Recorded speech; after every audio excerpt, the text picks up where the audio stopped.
Trade is the lifeblood of any economy, and in the King Abdullah Port, located some 90 kilometers north of Jeddah, on the Red Sea coast, Saudi Arabia has a prime strategic trading location. We think that this port will double or treble in size over the next 10 years. I want to see a green dot in the middle of the Red Sea, the global logistics hub that is King Abdullah Port. Jay New is the CEO of the King Abdullah Port. Thank you very much for being with us. You're welcome. Will you just expand on that about why it's such a good location for trade for Saudi Arabia, both west and east? Traditionally, the main hubs for shipping have been located in Asia or in Europe, but actually 30% of all containers traveling between Asia and Europe pass through the Red Sea every day. So King Abdullah Port is in the middle of the Red Sea, in the middle of the coast of Saudi Arabia, in the middle of the world. So strategically and geographically, it's a fantastic location. How does the port compare with others in the world size-wise? So the design capacity we have is a 25 million TEU or container-sized port. That puts us today in terms of design capacity in the top 10 leading ports in the world. And what is the capacity to expand from that? What is the desire to expand from that? Pretty much unlimited, but if you double or treble that capacity, I mean, essentially, regardless of how big you want to make the port, you could make the port that big. It's balancing the demand and supply, attracting the shipping lines into the port, and ideally the vision is to create what we call a global logistics hub. So this is a center in the Red Sea that's attracting the largest shipping lines in the world, that's attracting cargo manufacturers, that is bringing a whole range of services into this location. It's not just about the physical presence of a deep water port, it's many other things that support that. And I think you first started in 2010, the building first started, didn't it? So what advantages did that give you in terms of the most up-to-date technology that you could implement?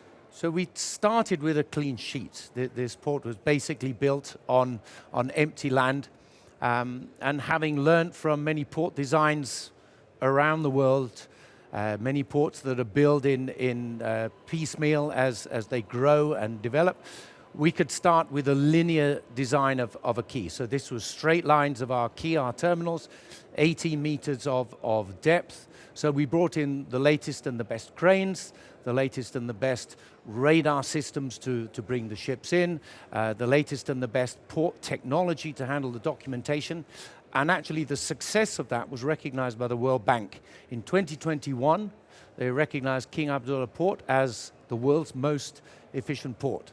So what we've done so far, and since 2010, has actually been recognized as being the most efficient in the world. So that's a good start for us to build on. Sustainability is obviously a buzzword here. Yes. It's a buzzword in world trade at the moment. What sustainability processes did you put in then, or have you put in since? So actually, I would say, Mark, that what we've built is a good platform. Sustainability is key going forward. Firstly, in terms of sustainability, I'm going to say it's our people. I mean, I'll come on to renewable and clean fuels, but our people is absolutely key in terms of sustaining the development and expansion of the port. We have a huge program for nationals working in the port.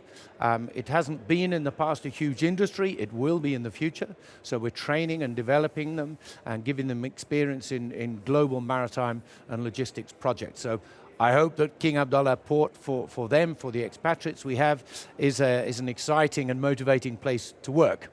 At the same time, we need to find renewable and clean sources of energy for the future. King Abdullah Port's energy requirements will grow tenfold in the next 10 or 15 years. And much like the rest of Saudi Arabia, we need to move away from carbon-based fuel sources. So we're talking actually with a lot of energy providers in terms of wind, sun, of which Saudi Arabia, of course, has plenty of. And most critically, the shipping lines who will call this global logistics hub, they want to fuel or bunker with renewable and clean fuel sources. So we will develop a bunkering or fueling facility for the shipping lines as they call our port.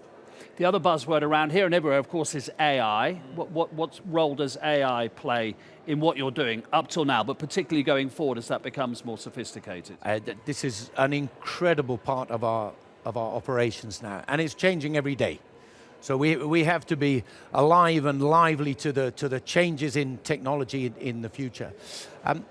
I'll give you an example. Our ships that come in, they carry 24,000 containers.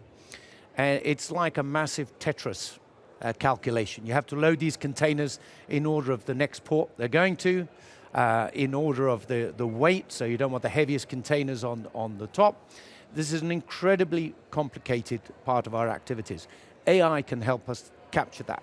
It will forecast and predict the order in which the containers are coming into the port, the order in which we will load them on the ships, and ships only make money when they sail. So we like them to come into our port, but we have to get them out as fast as we can. So that will be one area in which AI, big data capturing can help us deal with predictability and reliability in the future. We're also working with AI and big data in terms of the movement of cargo within the port and to the adjacent special economic zone we have where cargo is being manufactured.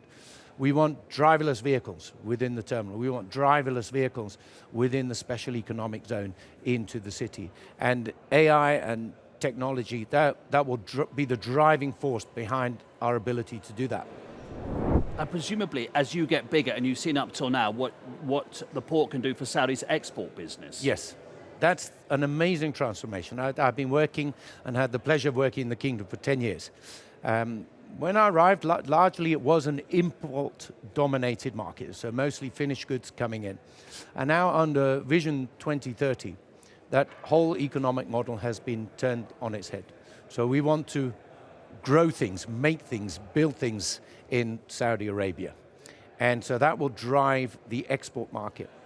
Within King Abdullah Port and surrounding it, there is a special economic zone. This is one example of how we will drive export manufacture. The special economic zone will offer incentives to foreign investors and manufacturers to locate those factories within the city, King Abdullah Economic City. This is designed to be the largest automotive cluster within the region. So this will build electric vehicles. The likes of Lucid have already made their home in the city. So this will drive the production of vehicles. The vehicle manufacturers will be there, so too will be the service providers, the battery manufacturers, the tire manufacturers, and this in turn will generate hundreds of thousands of containers for export.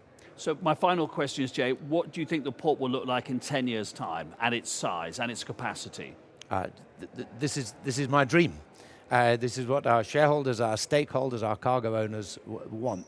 So we think that this port will double or treble in size over the next 10 years. We will have terminal vehicles that are being driven around the port and to the special economic zone without drivers on board. We will have sustainable and renewable fuels being offered to our shipping line and our customers. But most importantly, when I look at a map of the world's logistics supply chain, and I see traditionally those dots in Asia and in Europe, I want to see a green dot in the middle of the Red Sea, the global logistics hub that is King Abdullah Port. Jay, thank you very much indeed. Okay, it's a pleasure, Mark. Thank you.